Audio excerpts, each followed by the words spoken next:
Thank you. It is such an honor to be here at the National Action Network. I am just grateful for this opportunity to speak here this morning. Good morning, everyone. Good morning. The best way to judge a society is in how it treats its children. I need to say that again. Go ahead. The best way to judge a society, and that's any society, from a nation, a community, or a family, is in how it treats its children. And let me say right now, we are doing a very, very putrid, hatred job in treating our children and in how we treat our children. Since 1979, gun violence has taken the lives of over 100,000 children. We are losing a generation of children to the plague of gun violence. There is a systematic international epidemic of teens and young children being murdered with guns. The latest tragedy is an 11-year-old boy in Toronto, Canada, Ephraim Brown, who was caught in the crossfires of shooters. Recently, children have been killed in New York, Chicago, Atlanta, LA, New Orleans, Johannesburg, and Rio de Janeiro. It is truly gun violence, an international epidemic. It seems like anywhere there is a proliferation of black and brown people, there is a proliferation of guns. My name is Batista, and back in '93, when two students were shot while changing classes at Thomas Jefferson High School. I don't know how many remember that. While changing classes, they were shot by another student. I went to a candlelight vigil at Thomas Jefferson High School, and I met one of the mothers of the boys who was shot. And to this day, the pain that was in her eyes, I will never forget. And I said to myself, someone has to write a story, has to do something that addresses this plague of teen gun violence, of black and brown children shooting each other, the lack of self-love that we have for each other. So I wrote my first story called The City Game, the story of two basketball players in Jersey City who get caught up with gun violence and what happens.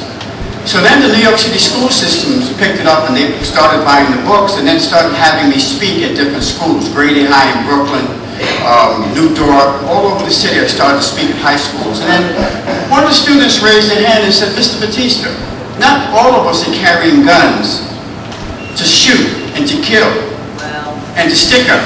Some of us are carrying guns to protect ourselves. So I said, you know what, even though you're carrying guns to protect yourself, sooner or later you're going to have the opportunity to use it. You may shoot somebody else or shoot yourself. So I went back and I wrote a book called Street Angel. The story about 16-year-old Moises Colon, who goes to Brooklyn Tech High School. And Moises is a smart kid, a quote-unquote good kid. But after he sees his best friend get shot, he decides that he has to go get strapped. He decides that he's not going to take it anymore. And he's going to go and get a gun and protect himself. So the purpose of my book is carrying a gun doesn't make you a man. And carrying a gun will not save you from getting shot. And unfortunately, in my story, he has to find out the hard way. You know, I'm tired of seeing RIP on the back of car windows. And I'm tired of seeing candles and candlelight vigils. You know, because once we write that RIP and then wipe it off, what happens next? Once we have the candles on the sidewalk, sooner or later they're going to be collected, then what happens next? See, we must mobilize as a people. The village of Harlem, the village of South Bronx, the village of Bed-Stuy, the village of Johannesburg must come together to fight this plague. Because yes, teen gun violence is a plague just like Ebola, avian flu, or whatever they're saying that the latest plague is now. Teen gun violence is also now a plague. Yes, it is. See, when you read the paper, we're so desensitized that the names change, but the story is always the same. Another kid shot accidentally.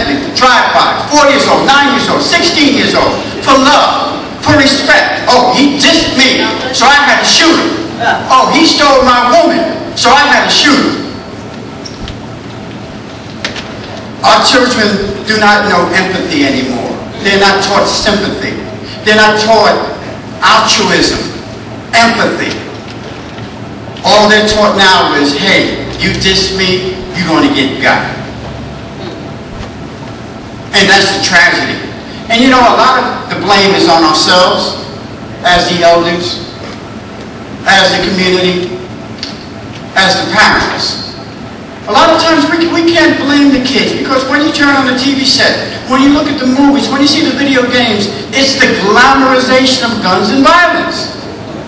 They've been programmed since the womb. One of the first toys I got as a kid was a toy gun. One of the first toys most of us as young men, as older men got when we were children was a toy gun. I remember I had a war set. And I played with the soldiers. It's almost like we're programmed for violence. It's almost like we're programmed from the womb, from children, to be violent. So what we're trying to do is we're trying to help them unlearn this violence. We're trying to help them unlearn this got or be got. Well. So what are the causes? Well, one of the main causes are the proliferations of guns. Guns aren't made up here in Harlem on 135th Street. All right. Guns aren't made in Chicago on the South Side.